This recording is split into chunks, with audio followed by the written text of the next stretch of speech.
The annual Suicide Prevention Walk, hosted at Vincennes University, serves as a memorial for some, but also hopes to raise awareness about mental health issues. This year's theme was United in the War. Oh, say, can you see by the dawn's early light? My mental health struggles started in the military. As a survivor of MST and other traumas in the military, I did what the military taught you to do. You buried that stuff deep and you don't talk about it. And I did that. I did that really well. And no one knew anything I had went through until about 18 months ago.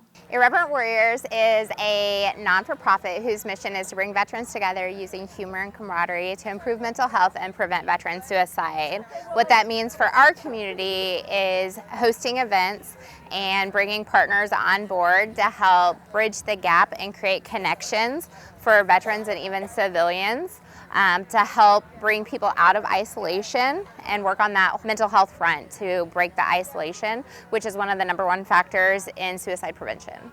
You can look strong and still be breaking.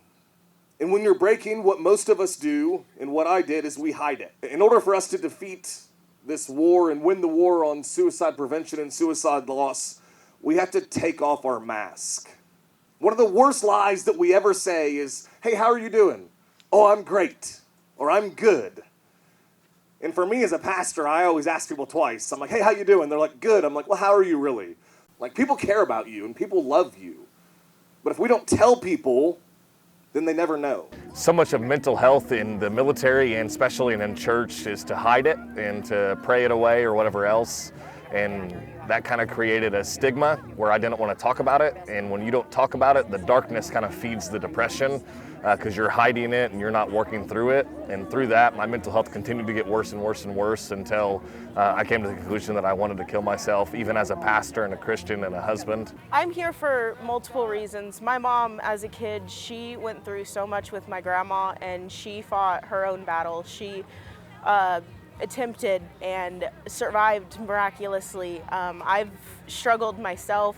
We've lost many people to suicide. My dad's dad, he hung himself when my dad was really young. So having my dad here is like really powerful for me and for him to see that I've gotten as far as I have. We've lost so many people to overdoses. And it's just one of those things where it's like I'm here for myself, but for so many people that we've lost.